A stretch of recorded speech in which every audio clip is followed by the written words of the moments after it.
Nobody, least of all humans themselves, had any inkling that their descendants would one day walk on the moon, split the atom, fathoms the genetic code, and write history books.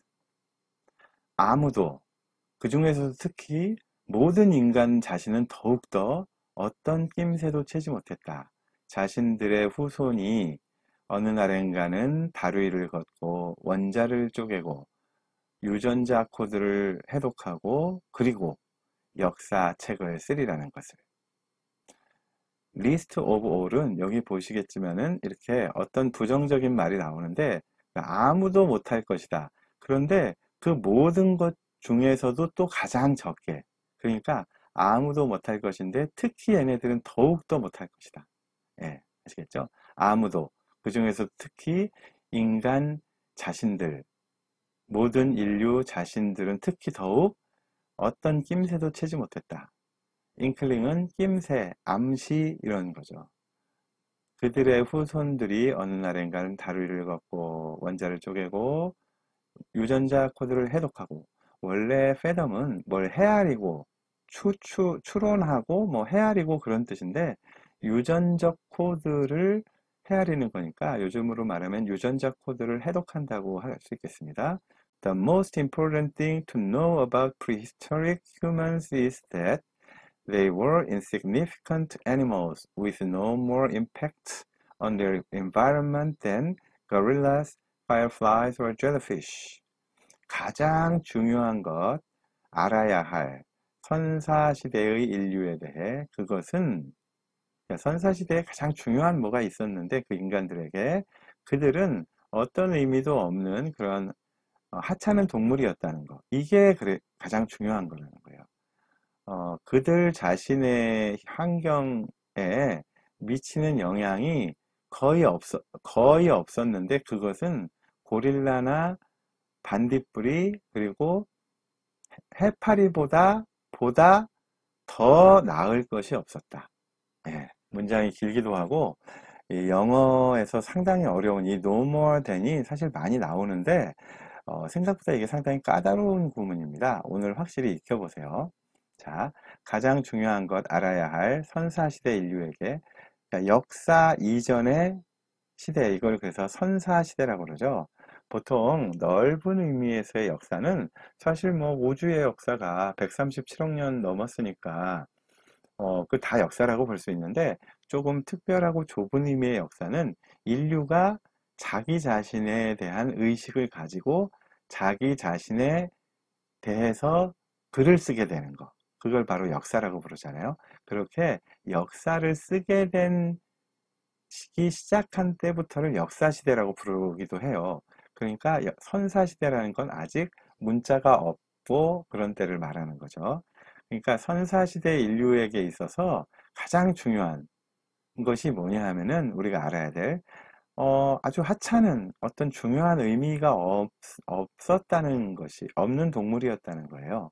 그런데 이 with는 여기 재미있는 건데, with가 뭐죠? 누구와 함께 혹은 어떤 물건을 가지고 라는 뜻인데, 우리말에 이런 표현이 있어요. 뭘 그런 거 가지고 그래, 뭘 그런 하찮은 거 가지고 그렇게 화를 내, 이런 말을 한다고 해보세요. 그런 하찮은 일을 가지고, 즉 그러한 하찮은 일과 관련해서, 이런 뜻이잖아요. 이거 영어도 똑같습니다. 그래서 그들은 하찮은 동물이었다, 어떤 점과 관련해서. 근데 no more than은 미리 한마디로 말씀드리자면 뭐뭇보다 더 뭐뭐하지 않다니까, 이 자체가 아주 부정적인 내용이에요. 부정적인데 그 부정적인 정도가 이것보다 더 나을 바가 없다. 그래서 일단 이 이미지를 잘 알아두세요. no more than은 뭐가 아주 안 좋은데 그 안 좋은 정도가, 이 뒤에 나온 안 좋은 정도가 얼마나 심하게 안 좋냐면 글쎄 얘네들보다 나을 바가 없다니까, 더 나을 바가 없다니까. 이런 어감이라는 걸 꼭 알아두세요. 그래서 자기 환경에 미치는 영향이 고릴라나 반딧불이나 해파리보다도 더 나을 바가 없을 정도였으니 얼마나 하찮은 동물이었겠는가 라는 감정이 들어가 있는 겁니다. fireflies는 파리니까 이게 이제 반딧불이고요. 그 다음에 젤리피쉬는 이제 해파리죠. 네, 조금 기니까 한번 쭉 해보겠습니다. 아무도, 그 중에서도 특히 모든 인류 자신은 특히 더욱더 어떤 낌새도 채지 못했다. 자기의 후손들이 어느 날인가는 다리를 걷고 원자를 쪼개고 유전자 코드를 해독하고 역사책을 쓰리라는 것을. 가장 중요한 것, 알아야 할 이 선사시대 인류의 그런 중요한 것은 그들이 하찮은 미미한 동물들이었다는 사실이다. 자기 환경에 미치는 영향이 거의 없는데 그것은 고릴라나 고릴라나 반딧불이나 해파리들이 환경에 미치는 영향이 적다고 할 수 있는데 걔네들보다도 나을 바가 없을 정도로. Biologists classify organisms into species. 생물학자들은 생물을 종으로 분류한다. Animals are said to belong to the same species if they tend to mate with each other, giving birth to fertile offspring. 동물들은 같은 종에 속한다고 말해진다. 만일 그들이 짝짓기를 서로 하려는 경향이 있고 그래서 낳는다면 생식력 있는 자손들을 giving birth to 탄생, 출생을 누구에게 주는 거니까 이렇게 영어는 누구를 낳는다고 하는 게 아니라 누구에게 탄생을 준다 이렇게 하죠. 이게 낳는다는 뜻이죠. 그래서 생식력 있는 자손을 낳는다면 예를 들어서 여기서 텐투라고 하는 이걸 빼도 될 것 같잖아요. 그들이 서로 짝짓기를 해서 이렇게 낳는다면 할 것 같은데 이런 텐드 투는 왜 쓰냐면은 예컨대 사자나 호랑이 같은 경우는 사람들이 억지로 뭐 이렇게 짝짓기를 시킨다거나 하면은 이렇게 자손을 낳긴 낳는데 그런 건 아무래도 자연스러운 종이라고 하긴 좀 그렇지 않냐. 근데 얘네들은 서로 만나면은 자연스럽게 짝짓기를 하려고 하진 않거든요. 그래서 그런 경우를 고려해서 이걸 넣은 겁니다. fertile은 생식력 있는 혹은 논이나 밭이라면 비옥한 그런 뜻이고요. Horses and donkeys have a recent common ancestor and share many physical traits. 말과 당나귀는 최근의 공통 조상을 갖고 있다. 그리고 공유한다. 많은 신체적 특징들을. 얘네들은 얼마 전까지만 해도 공통조상이 있었는데 얘네들로부터 최근에 갈라졌기 때문에 그러니까 서로 다른 삶을 살아온 지가 얼마 안 돼서 아직 많은 신체적인 특징들을 공유하고 있다는 겁니다. But they show little sexual interest in one another. 하지만 그들은 거의 성적인 관심을 서로에게 보여주지 않는다.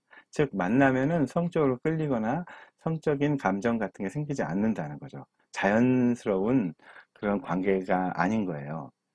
They will mate if induced to do so, but their offspring called mules are sterile. 그들은 짝짓기를 할 것이다. 만일 그렇게 하도록 유도당한다면. 하지만 그들의 자손은 이게 노새라고 불리는데 불임이다. 이 스테럴은 조금 아까 나온 fertile라고 정반대의 말입니다. 이건 번식력이 상당히 많이 있는 왕성한 그렇다는 뜻이고 스테럴은 불모의 그러니까 자식을 낳지 못하는 생식력이 없는 그런 뜻입니다.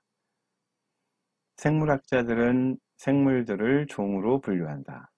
동물들이 같은 종에 속한다고 말해지는 것은 만일 그들이 짝짓기를 서로 하려는 경향이 있고 그래서 번식력 있는 자손을 낳는 그런 경우이다.